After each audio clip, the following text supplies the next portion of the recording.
G'day there guys, your daily routine here. It's Markee, and welcome back to another episode of r/AmiTheA. If you enjoyed today's content, tell me what you think of it down below. What's your opinion? Does the first poster suck? Does the second one not? Who knows? Tell me what you think, and have a good day. Thank you. Posted by user SadDad80. Titled, Am I the a-hole for how I handled my girl's college tuition? Our family situation is complicated, so let me explain. My wife and I, 39 male-female, have two 17-year-old daughters. The first, Annabelle, is our biological daughter. The second, Nisha, was adopted when she was 4, former foster kid. We also have our biological son, Owen, 12. Sounds like a very Irish family so far. We aren't rich, but we've saved up a bit for Annabelle's college. Nisha is a really talented track and field athlete, and she had a full scholarship at a well-known university. We figured we could cover one daughter's tuition, the other would get a scholarship, and we could save up for our son in the next 6 years or so. Here's the problem. At the very end of the school year, Nisha was removed from the team. She and a few friends got up to some teenage shenanigans. Not that bad, I think the coach overreacted, and they were all kicked off. As a consequence, she lost her scholarship for college. I told her that she made her bed and could lie in it, and that my wife and I wouldn't be paying her tuition. Because we are paying for Annabelle, Nisha feels we are being unfair. But we simply don't have the money to pay for both girls, and it was Nisha's choice that created this situation. My wife thinks that we should have split the saved money between the girls and tell them to take loans for the rest, but this feels like punishing Annabelle for her sister's mistake. Am I the a-hole? How do I solve this terrible mess? You solve this terrible mess by splitting the money. It sucks that Nisha made these decisions and choices that got her kicked off the team, but she's still your child, and you're still obliged to help support her through college. I know I've had different stances on different situations, but I feel like in this circumstance, Nisha deserves to continue her run through college. She's already in there. I think it's fair that Annabelle and Nisha both get the opportunity to finish college, and both should, make some sacrifices for each other. You know that the punishment to Nisha is unjust and unfair, and, seems like the coach had something out for her. So I think that it's perfectly reasonable that you would split the money. I think the way you're handling it right now makes you the a-hole because it seems like you're not going to do it. Edit. Thanks everyone, even the people who told me I was the a-hole. I called a family meeting for tonight, and we are going to tell the girls that we are splitting the money. They both got accepted to a university about 20 minutes away, so I'm going to suggest that they live with us and commute. If we are really careful, we might be able to cover tuition completely. You're the a-hole. There's no way, given the information you've provided, you could have saved a significant enough amount of money to pay for Annabelle's tuition in the time after Nisha was given this scholarship. Which means that you were probably saving for only Annabelle all along, which makes you the a-hole. The money was supposed to be for both until Nisha started getting noticed in grade 9. She is like Olympic hopeful level talented, and we knew she'd get scholarship offers from the time she was 15. After that, we started planning to pay for one daughter instead of two. Annabelle is a great young lady, but she doesn't have a super high GPA or special talents that could net her a scholarship. So basically, Nisha is extraordinary, Annabelle is average, and the former is left on her own while the latter gets full financial support from you because of a misstep in her last year. Are you kidding? If the money was originally supposed to be for both, then you should use it for both.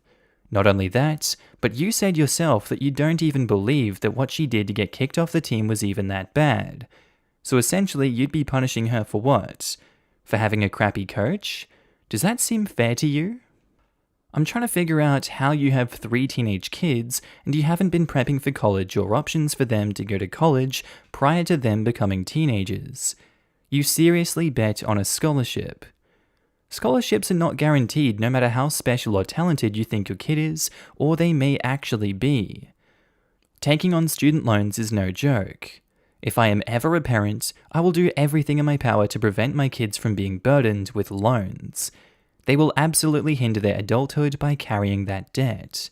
It's unrealistic to think that a fresh 18-year-old will be able to score a job right away that can pay for all college expenses. You should have kept saving for all your kids, and if one gets a scholarship, great, you have some spare emergency savings.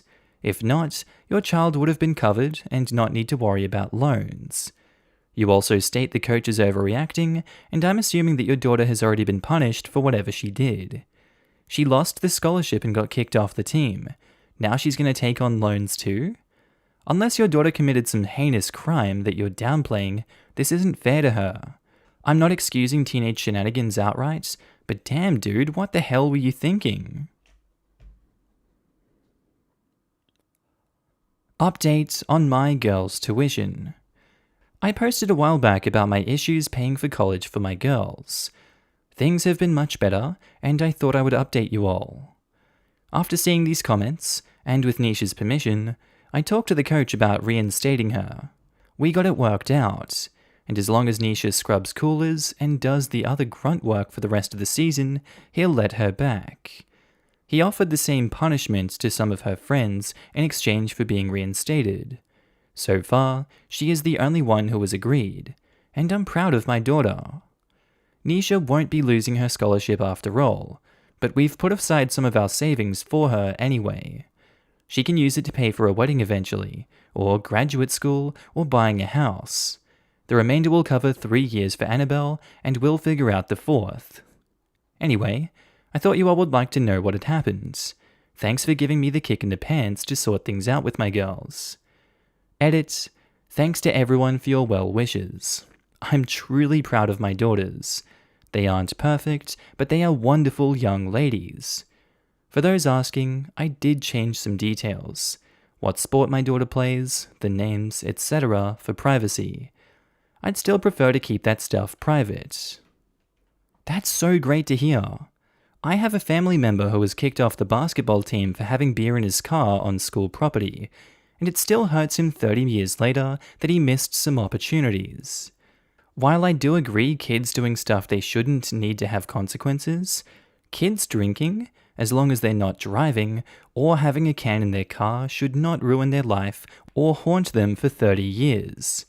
Hell, I bought a car and a year after found the previous owner's pot. I was 17 and parked on school grounds. That would have screwed up a lot of crap if that was found. I truly had no idea it was there. I bought the car from a 70-year-old couple. One reason they had it was the wife had cancer. It's wonderful that you listened to the very good advice that people, not me for what it's worth, offered on that thread. One thing I wanted to ask though, are you sure Nisha isn't eligible for tuition assistance from the foster care system? It may just be my state, but my niece is able to attend all state schools tuition-free because she was adopted from the foster system. I'm not sure if you looked into that already. I just thought it would be a shame to let something like that slip through the cracks because the program may not be available or remembered since you adopted years ago. In Florida, all children who were wards of the state or not living with their parents for a period of time prior to turning 18 are eligible for tuition coverage. I just found out that I was eligible and no one cared enough to tell me. My life would be entirely different if I had known and been able to take advantage of that program. OP, please see what programs she might be eligible for. Posted by user OneLastTime1713. Titled, Am I the a-hole for telling my stepsister I don't want to be close with her because of the way we treated each other growing up? My mum died when I was 6, and my dad remarried when I was 9. The woman he married had a daughter 1 year younger than me, so she was 8. At first, I loved having a new mum. She wasn't the best and will never replace my real mum, but I appreciate her trying to be there for me, and I'm pretty close with her and my dad. At first, I loved having a quote-unquote sister, and we got along great. I loved having a playmate during vacations, and always having a player too. The problems really started to amp up when I was 13 and she was 12. It seemed like no matter what I did went unpunished in her eyes, and she had to mock me constantly. Being a hot-headed 13-year-old usually meant I'd retaliate, and we would have those long screaming matches till either of our parents told us to knock it off, or they would send us to different parts of the house to cool off. I also started playing football when I was 11, and my problem was that I was constantly getting injured. In 8 years, 11 to 18, I got 7 major sidelined injuries. On top of all of that, I was kinda chubby, about 180 to 210. She used to make fun of me for my injuries and my weight, which were very touchy subjects for me. Her favorite insult was, "You fat cripple loser," or maybe if you lost some weight, you wouldn't get injured so often. She also loved to embarrass me when my friends were over by bringing up dumb stuff that I did when I was like 9 or 10. My friends are great people, but we tease each other a lot and would usually remember anything embarrassing we did and bring it up later. So whatever she said to them would always get back. I did talk with her if she could just shut up when I have my friends over, and she basically told me to F off and that it's her house too. At this point in my life, 16 years old, I am super ticked at how crappy she had treated me over the years. I know I caused some of it, and usually fought back when she got snippy and bratty at me, but I rarely started a fight. I moved out when I was 18 without ever telling her that I was moving out or saying goodbye. The past 5 years of unpleasantness between us made me happy that I didn't have to see her. A year later, she moves out, and I still resented her for how we treated each other. We go almost 2 years without speaking, other than on holidays, and that's only really dry stuff, nothing big. I am now 22, and she's 21, and I got a text the other night asking why we aren't close like we were when we were kids. I basically said I don't care to get along with you or get close because of how we treated each other as kids. She told me to grow up, and not even an hour later, I get a call from my dad asking why I have so much hate for my sister for years since we have lived together. I told him I'll be cordial and won't cut her out of my life, but I don't need or want to be close with her. Am I the a-hole for not wanting to be close with my stepsister for the way we treated each other growing up? And to that I say, no. What the hell is her problem? She kept this going for 6 years. That's 6 years of constant harassment and bullying. And especially to the level that she did go, saying you fat cripple loser. Jesus, that's really harsh. I've had people slang insults at me before, but only for like momentary points of time, not 6 years straight, dear God. I'm surprised you didn't resort to the normal sibling thing and start throwing a few left-right hooks. Left, right, good night, sister.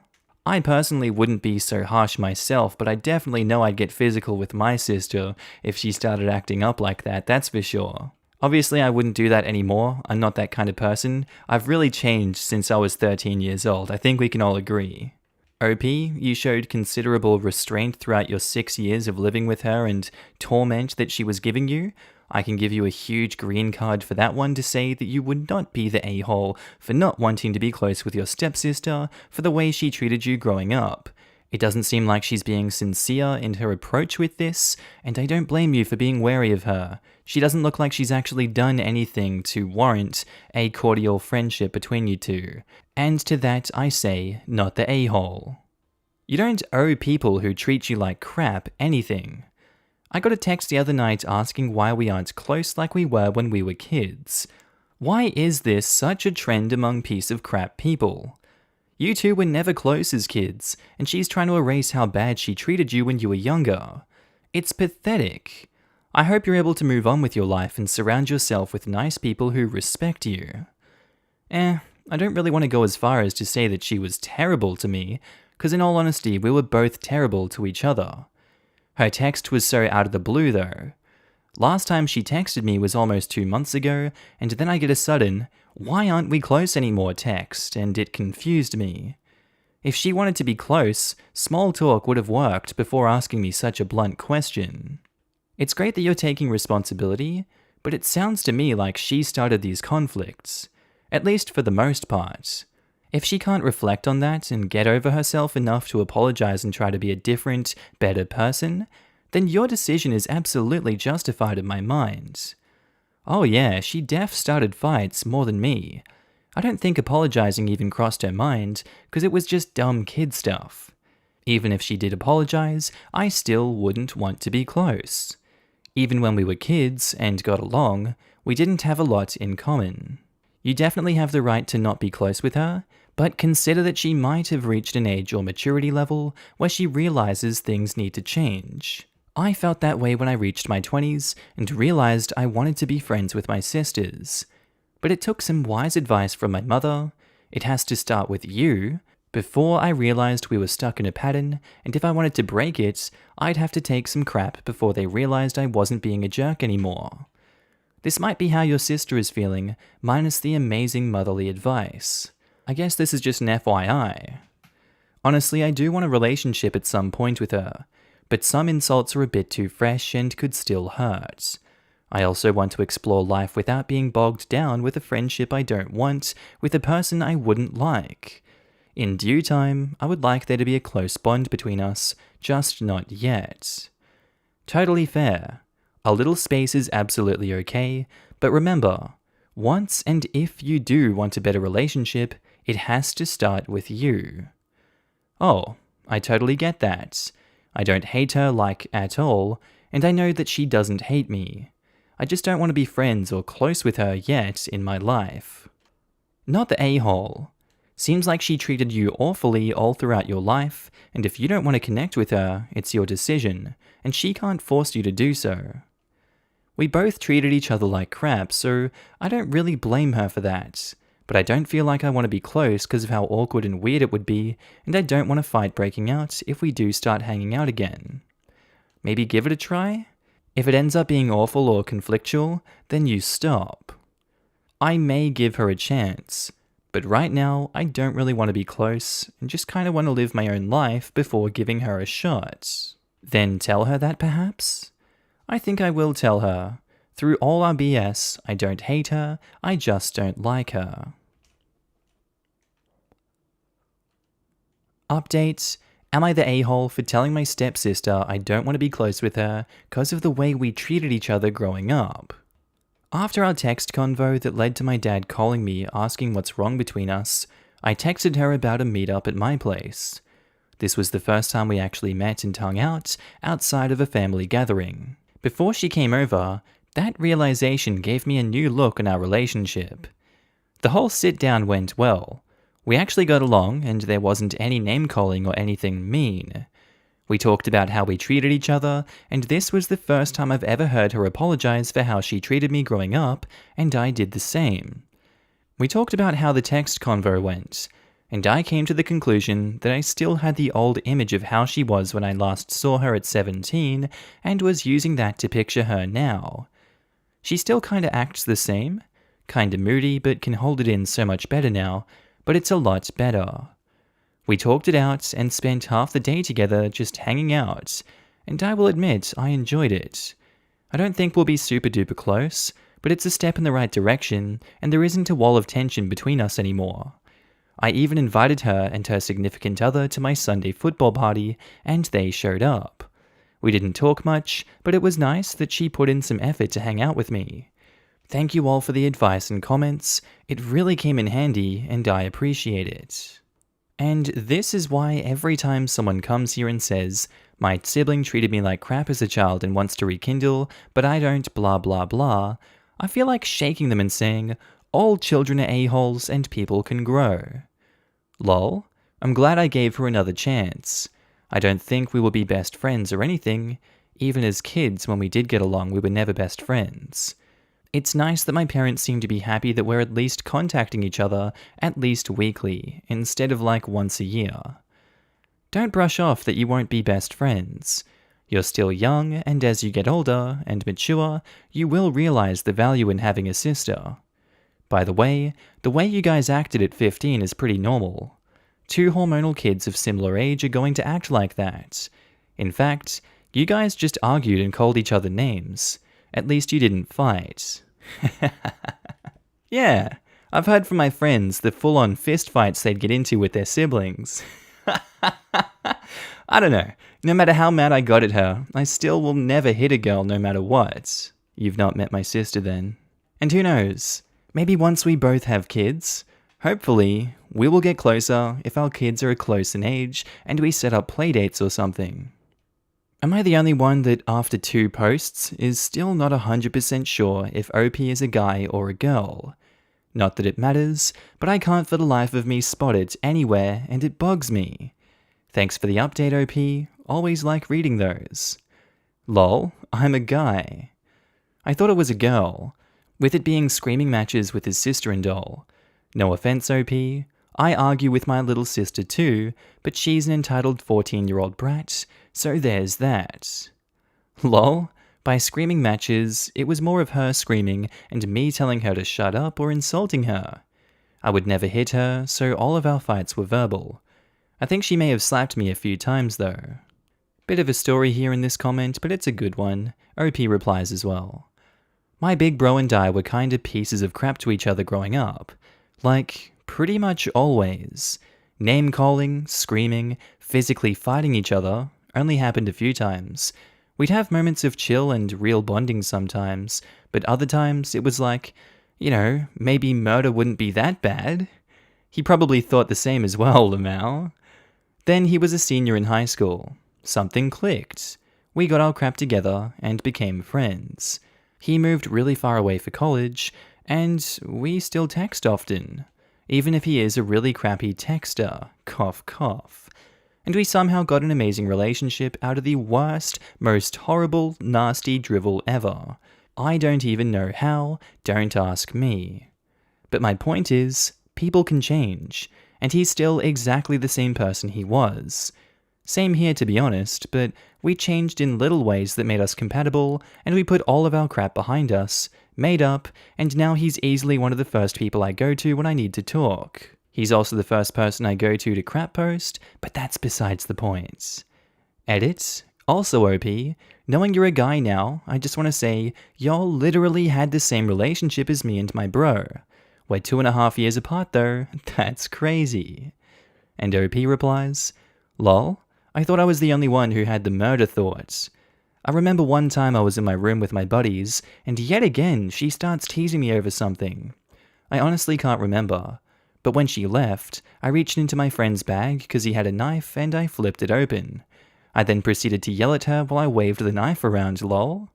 My friend was pretty uncomfortable about that. Growing up, I can't remember a single bonding moment we had from the ages of 14 to 18, but we're better now. Ah, the murder thought. God, such a great throwback, that one. We love that thought. Okay, and I think that's where we're going to end today's episode, guys. As always, I do hope you enjoyed it, and maybe even learned something from these stories. Just want to say a quick shout out to my Patreon subscribers and my channel members. You guys should be on the screen right now. If you do see yourself, I want you to give yourself a little pat on the back for being amazing and supporting me on this channel, this little journey we're going on the YouTubes.